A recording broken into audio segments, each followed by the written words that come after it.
అన్నా నమస్తే. ఈరోజు మరో కొత్త కథ చెప్తాను. ఒక చిన్న ఊర్లో ఒక హోటల్ ఉంది.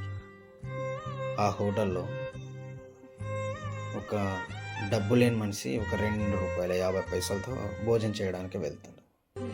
అయిన తర్వాత అతన్ని మీ హోటల్లో ఒక ప్లేటు భోజనం ఎంత అని అడిగితే అతను చెప్తాడు, మా హోటల్లో భోజనం ₹5 అని చెప్తాడు. తర్వాత అంతకన్నా తక్కువ రాదా ఉంది, ₹1 భోజనం వస్తుంది అని చెప్తాడు ఓనరు.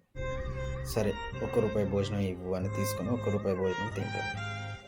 తిన్నాక రోజు అలాగే ₹1 భోజనం చేస్తాడు. ఒకరోజు డబ్బులు ఎక్కువ వచ్చి ₹5 భోజనం ఇవ్వు అని అడుగుతాడు.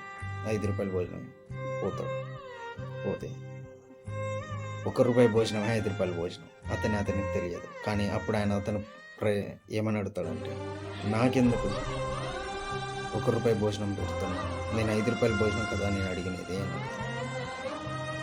కాదు, నువ్వు తినే భోజనం డైలీ ₹5, కానీ మా ఓనర్ నీ బాధ అర్థం చేసుకుని ₹5 భోజనం పెట్టినాడు డైలీ.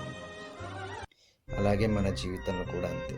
మనం ఎన్నెన్నో మంచి పనులు చేసి ఒక్క చిన్న తప్పు పని చేస్తే మనం చేసిన మంచల్లా మర్చిపోయి ఆ తప్పునే మనపై ఎత్తి చూపిస్తారు. ఇలాంటి లోకానికి మనం ఎంత మంచి చేసినా చెడ్డ వాళ్ళమే అయిపోతాం. ఓకేనా? నమస్తే.